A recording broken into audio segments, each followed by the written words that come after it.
Entonces, chicos, continuando con la conferencia,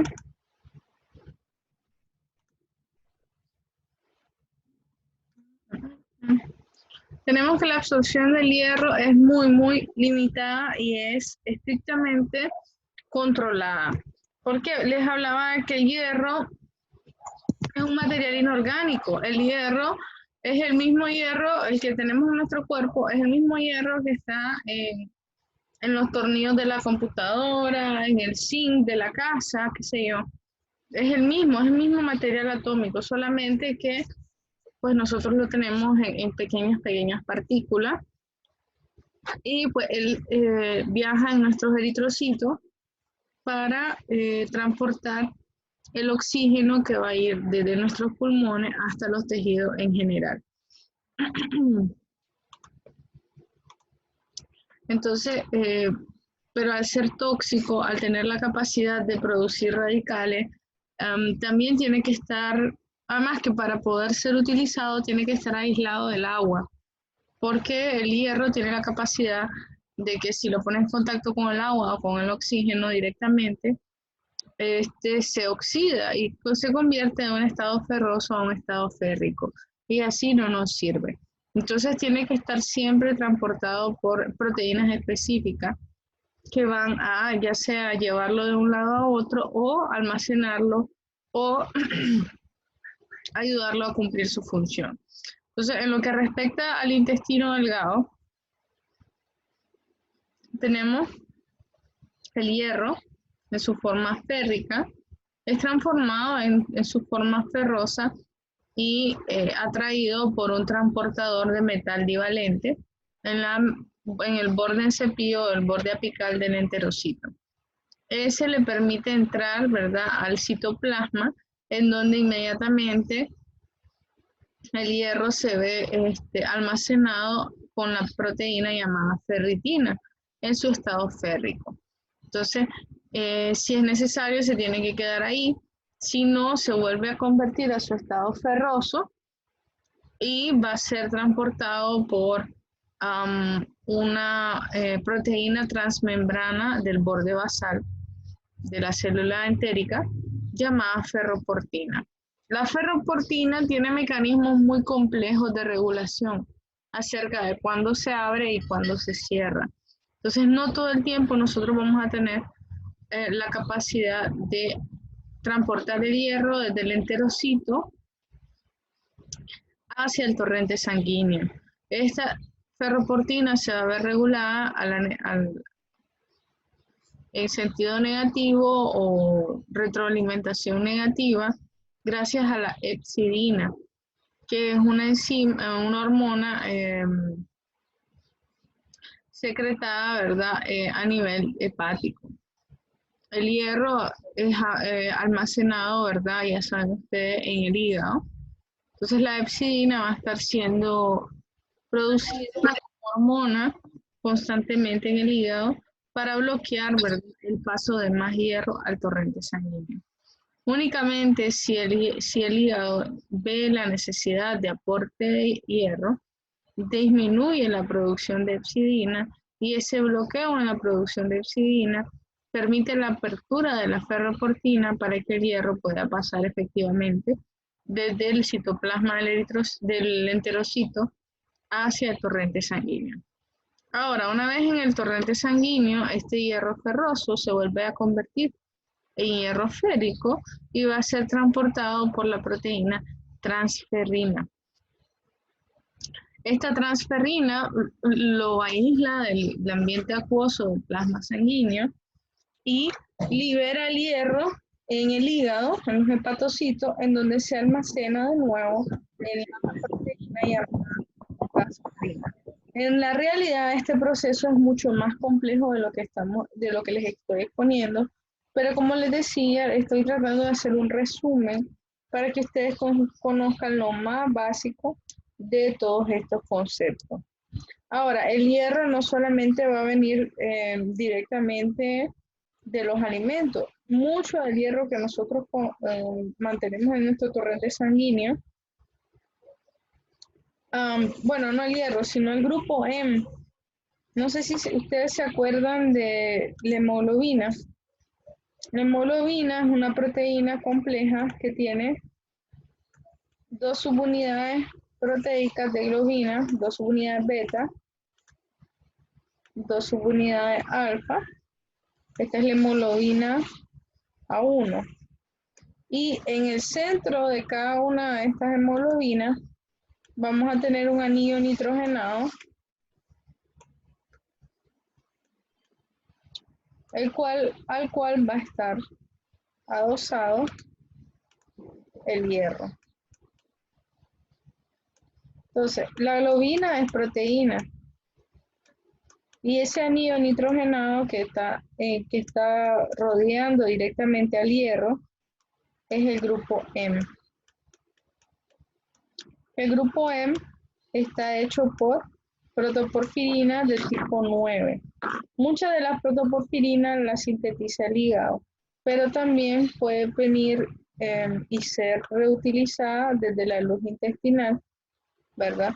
Para unirse al hierro, el grupo hemo, y bueno, de esta manera nosotros poder tener un acceso adecuado, ¿verdad? A este mineral que es muy necesario para que nosotros mantengamos un estado adecuado de eritrocitos y hemoglobina en nuestro plasma sanguíneo. Ahora, existen factores que incrementan esta absorción y hay factores que la bloquean. Por ejemplo, la vitamina C y el alcohol se dice que hasta cierto punto mejoran la absorción de este nutriente a nivel del enterocito. Si bien es cierto, no tienen mucho que ver con la ferroportina, pero sí por lo menos permiten el primer paso, que es introducir el hemo o hierro hacia el citoplasma del enterocito. En cambio, existen otros factores que disminuyen esta absorción, como son, por ejemplo, la leche, el calcio, la Coca-Cola, el café, el chocolate. Esas sustancias por varios motivos bloquean la absorción del hierro. Por eso se recomienda no consumirlas en los pacientes que, por ejemplo, padecen de una anemia de tipo ferropénica, que es por deficiencia de hierro. Entonces, en general, la nutrición debería, la nutrición de cada paciente debería llevarse a cabo como un balance de energía. Ustedes van a ingerir las calorías que consuman. Calories in es igual a calories out. Si ustedes tienen una equidad en la cantidad de esta energía, entonces ustedes van a tener una balanza estable o equitativa o un punto medio adecuado. Es decir, pueden mantener un peso normal con una muy buena salud. Si en cambio disminuyen la cantidad de calorías que ingieren y aumentan la cantidad de energía que consumen, por ejemplo, con la actividad física, probablemente lo que vayan a sufrir es una disminución de peso, que si se hace de una manera adecuada, al final van a llegar a otro equilibrio nuevo. Pero si no, lo que va a producir es una disminución de peso exagerada hasta llegar a la desnutrición o al agotamiento físico. Y pues también está el otro lado de la moneda, que es donde ustedes consumen muchas más calorías de las que, ingieren muchas más calorías de las que consumen. Entonces, en este caso se va a dar un almacenamiento de energía que va a llevar al paciente a otra patología que también se considera mala, como es la obesidad. Entonces, es importante mantener un equilibrio, un balance entre la ingesta y la manera de quemar las calorías. Ahora, existe algo muy particular, que son los pacientes que tienen enfermedades que aumentan la tasa metabólica basal. ¿A quién le puedo preguntar? A ver quiénes están conectados. Cintia, ¿Qué entiende usted cuando yo digo tasa metabólica basal?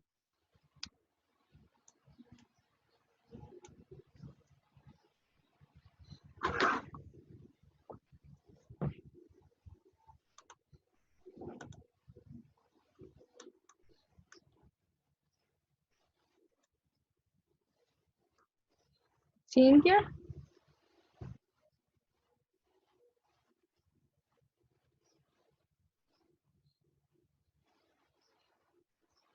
Sería como que la energía que necesita una célula o un tejido para funcionar. exactamente. Es la energía que necesitamos como célula o individuo solamente para existir. ¿Ya? Vos estás respirando y estás consumiendo ATP, pero ese ATP pues no lo vas a contar como te digo, es algo basal, es una energía que por fuerza tenés que consumir. Para pensar, ustedes consumen ATP porque existe movimiento de las vesículas sinápticas y todo ese movimiento intracelular lleva a consumo de ATP. O sea, absolutamente todos los pacientes, hagan o no hagan actividad física, todos tenemos un metabolismo basal que requiere ATP. Por eso el ayuno prolongado tampoco es adecuado, porque aunque vos estés encamado, tus funciones básicas necesitan de aporte energético basal. Entonces, esa es la energía metabólica basal, aquella energía en la cual no necesitas actividad física extra para decir estoy consumiendo ATP. La respiración, pensar, tus procesos digestivos, qué sé yo. ¿Qué es lo que pasa con los pacientes con SIDA o cáncer o cualquier otra enfermedad crónica? Entonces, detengámonos en el SIDA. En el SIDA, el virus ataca las células o los linfocitos TCD4, que son los responsables principalmente de la inmunidad adaptativa. Y el cuerpo está en una constante lucha contra esta infección, que la hace mediante la multiplicación celular, la producción de proteínas inflamatorias o sustancias proinflamatorias. El punto es que todas estas células están trabajando con mayor intensidad que una persona sana. Por lo tanto, el metabolismo basal del paciente con SIDA aumenta. Entonces, aunque estos pacientes estén tranquilos en su casa, sin hacer ejercicio o algo, empiezan a experimentar pérdida de peso. Entonces, para ellos mantener una adecuada nutrición es muy importante y sus requerimientos proteicos tenemos que elevarlos. Igualmente con el cáncer. Cuando un paciente tiene cáncer, las células cancerígenas están constantemente construyendo nuevas células cancerígenas y todo el proceso de división celular requiere un montón de nutrientes, carbohidratos, grasas, proteínas. Entonces el paciente con cáncer también experimenta pérdida de peso, pero no necesariamente por disminución en el aporte, sino porque el metabolismo basal de la energía de ese paciente se eleva, porque la tasa metabólica de las células cancerígenas normalmente es muy elevada. Eso sin decir pues que también el cuerpo trata de atacar esas células para prevenir el avance del cáncer. Entonces, eso es muy importante de recordarlo cuando estemos planeando el plan nutricional de pacientes de este tipo, ya sea con enfermedades crónicas neoplásicas o con enfermedades crónicas infecciosas como el VIH, SIDA.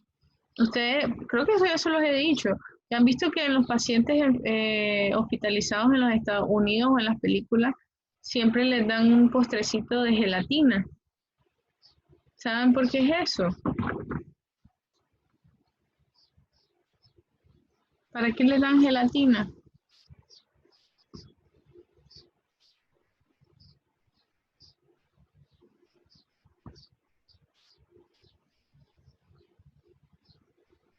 ¿Aló?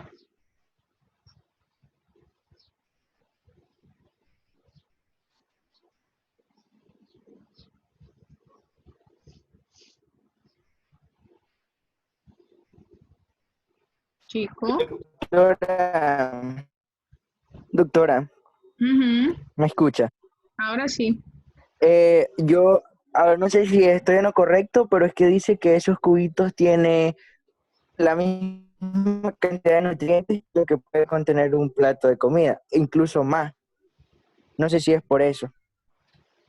Sí, en parte. Porque em, es porque la gelatina, para tener esa consistencia, tiene una combinación tanto de elementos proteicos como carbohidratos. Entonces, un bocado de gelatina para un paciente enfermo, como usted dice, tiene muchos nutrientes en una proporción adecuada que si le dieran un plato de gallo pinto con huevo, que al final tal vez ni lo pueda digerir bien. En cambio, la gelatina se puede digerir y absorber adecuadamente.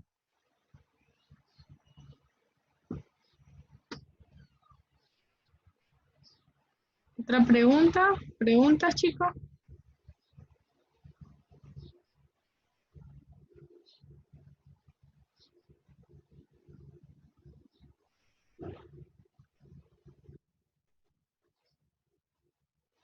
Bueno, Creo que todo bien, doctora. gracias. Entonces, en los requerimientos de proteínas y aminoácidos ya sabemos que existen los aminoácidos esenciales, que son de 8 a 10, 8 en adultos, 10 en niños, y esto es más o menos el aporte necesario que tenemos que dar por kilogramo de peso al día. Lo podemos encontrar en distintos alimentos, en las carnes, en la leche, podemos encontrarlo en ciertas verduras, etcétera.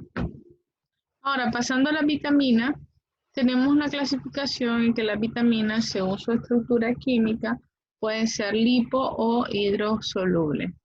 Las liposolubles son las A, D, E, K. En cambio, las hidrosolubles son las vitaminas B y la vitamina C. Ya les había dicho, la vitamina B requiere para su absorción de la liberación del factor intrínseco gástrico. De lo contrario, si ustedes tienen alguna patología del estómago, probablemente tengan tendencia a sufrir deficiencia de vitamina B. Entonces, que no se les olvide, liposoluble, A, D, E, K, hidrosoluble, vitamina B y vitamina C. Entonces, aquí tienen los nombres según Harper.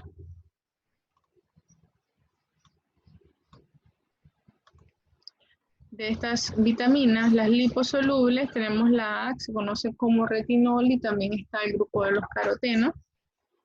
Funcionan como pigmentos visuales y ayudan también a otra función como es la regulación de la expresión de genes y diferenciación celular. El betacaroteno además es un antioxidante. Cuando están deficientes, la vitamina A produce ceguera nocturna, xeroftalmia y puede llevar incluso a la queratinización de la piel.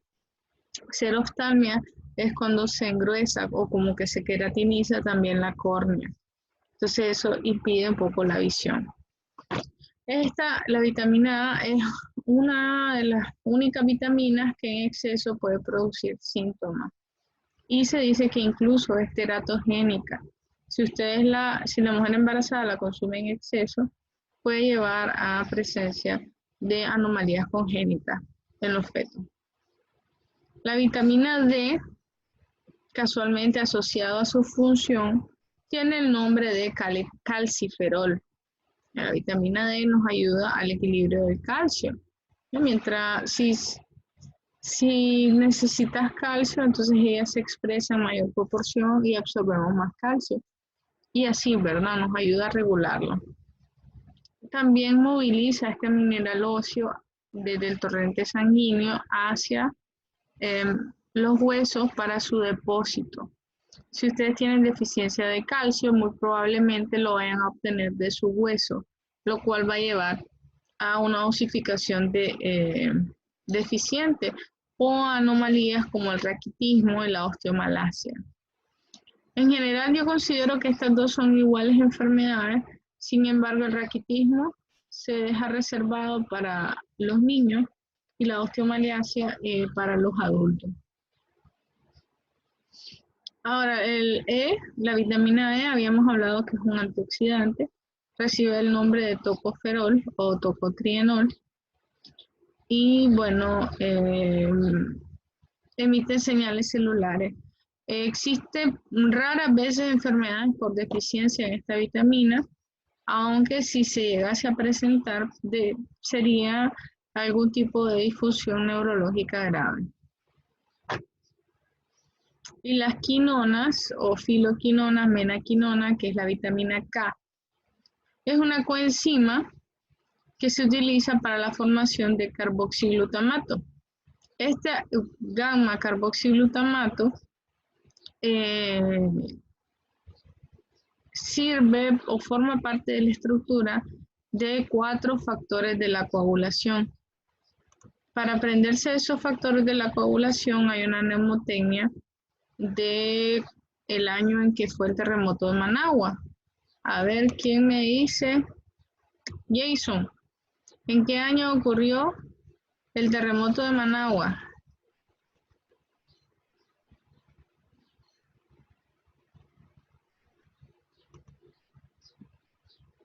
Jason.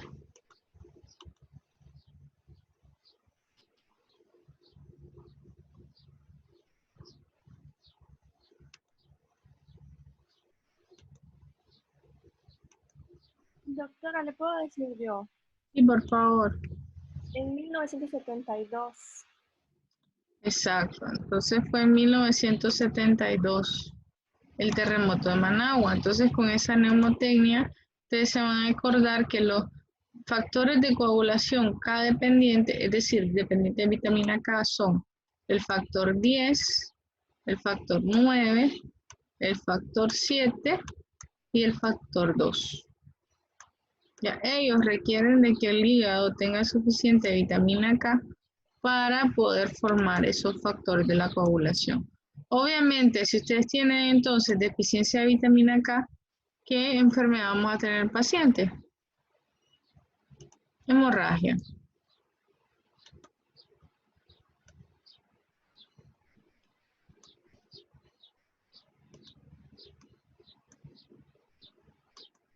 Entonces, esto es con respecto a las vitaminas liposolubles. Las hidrosolubles decíamos que eran solo la B y la C.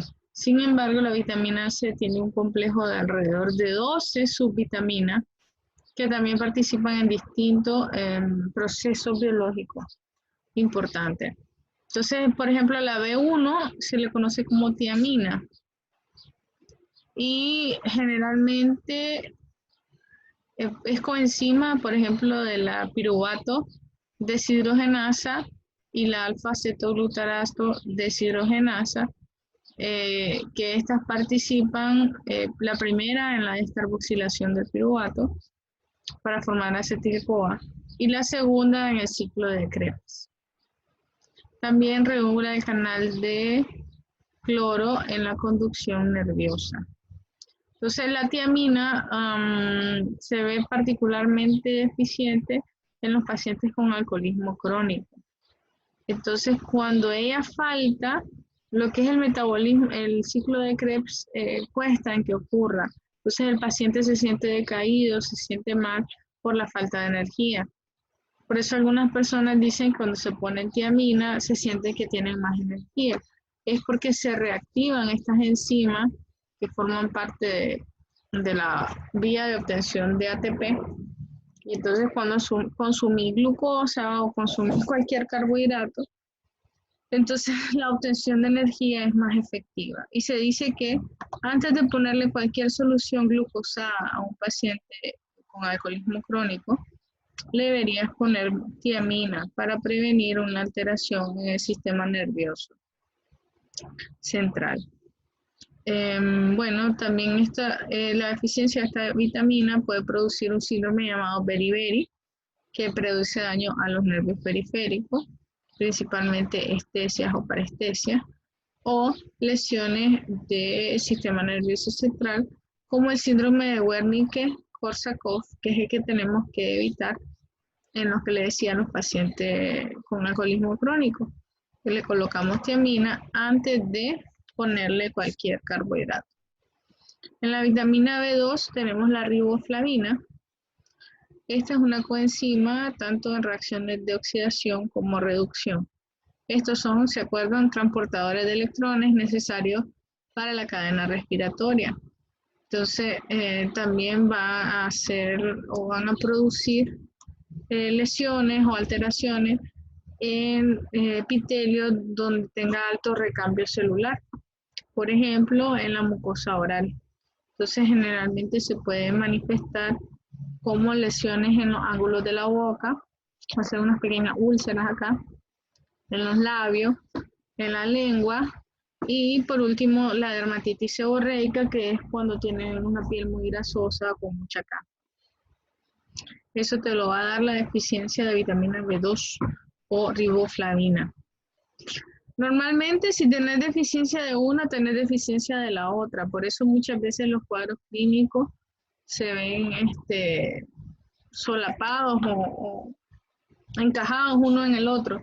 Por eso es que las presentaciones médicas llevan todos los tipos de vitamina B, ¿cómo se dice? Combinados. La niacina es muy rara, produce pelagra. La niacina es la otra vitamina que yo les decía que tenemos la capacidad de sintetizar. También juega algún rol en la regulación del calcio intracelular y en la emisión de señales celulares. La vitamina B6 es la piridoxina, muy famosa también. Tiene que ver con el metabolismo, su deficiencia produce trastornos del metabolismo de los aminoácidos y convulsiones. La B9, que es el ácido fólico, ella sirve para procesos de maduración. Por eso, cuando estamos sintetizando los eritrocitos de la sangre, ellos no maduran y producimos eritrocitos muy grandes, inmaduros, llamados megaloblastos.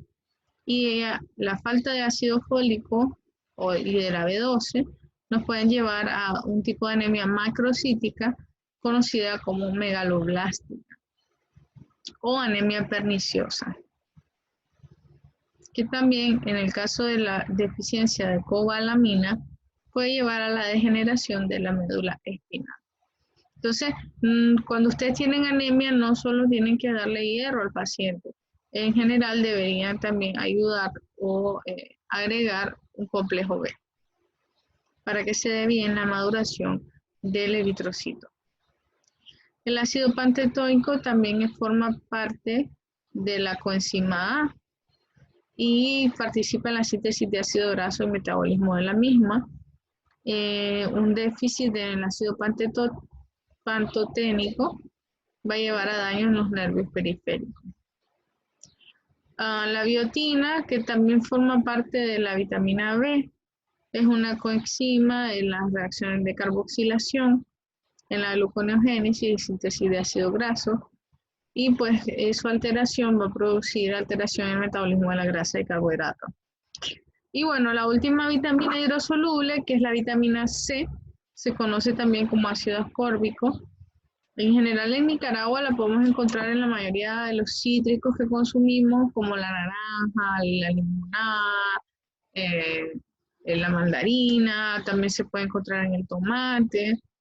Y ella es muy importante porque participa de la síntesis de colágeno. Y el colágeno es una proteína fundamental en el proceso de cicatrización de las heridas. Entonces, normalmente, si ustedes tienen un déficit de vitamina C, van a tener una enfermedad llamada escorbuto, donde se van a dar muchas deficiencias o dificultades en la cicatrización de las heridas por déficit de colágeno. Ahora, dentro de los minerales, los podemos clasificar según su función, ¿verdad? Tenemos minerales que tienen función estructural, como por ejemplo el calcio, el magnesio y el fosfato, que forman parte de la hidroxiapatita. La hidroxiapatita es el mineral que se deposita en el osteoide, en el hueso, y que le da solidez a nuestro hueso. Una deficiencia de calcio o hasta cierto grado de magnesio, de fosfato, nos va a llevar a debilidad, ¿verdad?, en nuestro hueso y a predisposición a fracturas patológicas. También tenemos algunos minerales involucrados en la función de la membrana, sodio, el potasio, incluso el cloro. Más que como minerales lo conocemos como electrolito, que de tener una alteración muy relevante generalmente producen síntomas. Por ejemplo, una alteración del potasio te puede llevar a calambre, una alteración del sodio te puede llevar a una deshidratación severa, y entre otras, el potasio también interfiere en la membrana cardíaca, y entonces podemos presentar arritmias en los pacientes con alteraciones del potasio y así sucesivamente. Son minerales que también en exceso son dañinos, pero pues que su regulación, gracias a Dios, está íntimamente relacionada con la función renal. También tenemos grupos prostéticos de enzimas, como por ejemplo el cobalto, el cobre, que eso se almacena en el hígado si son necesarios, el hierro, que forma parte de la hemoglobina, el selenio, el zinc. El zinc es muy importante en el recambio celular del intestino, por eso en las normas nacionales se le recomienda zinc a los niños que acaban de cursar con diarreas infecciosas, para ayudar a reepitelizar el intestino. También tenemos minerales con función reguladora o acción hormonal. El calcio es un excelente segundo mensajero. También lo podemos ver involucrado en lo que es la contracción muscular. El cromo, el yodo, el magnesio, manganeso, sodio y potasio también tienen cierta función reguladora. Hay otros que se sabe que son esenciales, pero no se sabe su función, como por ejemplo el silicio, el vanadio, el níquel y el estaño. Otros tienen efectos en el organismo, pero que no se encuentra establecida la dosis correcta. Por ejemplo, el fluoruro, que en la mayoría de las pastas dentales se ven fortificadas con flúor o fluoruro para mejorar la resistencia y dureza del esmalte dental. Y el litio, pues que en concentraciones altas es una sustancia muy, muy tóxica, pero pues que en el organismo tienen pequeñas dosis. Y otros que pueden hallarse en el alimento, pero que en cantidad excesiva es tóxico, como por ejemplo el aluminio, el arsénico, que es letal. En el periodo de Hitler se usó como un veneno efectivo. De hecho, todos los nazis manejaban sus cápsulas de arsénico, y en caso de ser capturados, ¿verdad?, las consumían porque preferían morir antes de traicionar, ¿verdad?, a su imperio, a su grupo. El cesio, el plomo, el mercurio, la plata, el estroncio son otros tipos de minerales que se pueden encontrar en los alimentos y que pueden ser dañinos. Principalmente esto se ha visto en los alimentos enlatados o en los productos de animales del mar, que pueden consumir grandes cantidades de estas sustancias. Ahora, para la próxima semana, vamos a ver las deficiencias y excesos de las vitaminas y algunos minerales que están en su sílabo. Por favor, revisen el sílabo y ahí vamos a hablar. Ahí te mencionan que es importante que sepamos un poco del hierro, el yodo, el sodio, el potasio. Bueno, eso está en su sílabo. Y este es el link para que entren al Access Medicina, el cual deberían tener acceso, donde se aborda un poco más amplio lo que son las deficiencias y excesos de la vitamina. Vamos a tener una prueba de entrada y luego voy a tomar en cuenta la participación oral durante el seminario de la próxima semana. No sé si tienen preguntas.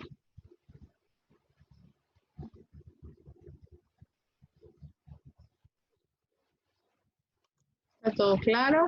Eso se lo voy a poner en la página del aula virtual. Sí, doctora, pienso que todo claro. Apareció Jason. Ok. Perfecto. Bueno, eso es lo que tenía preparado para hoy. Quiero empezar a revisar laboratorio. Ya han entregado la tarea. ¿Quiénes han tenido problemas con el laboratorio?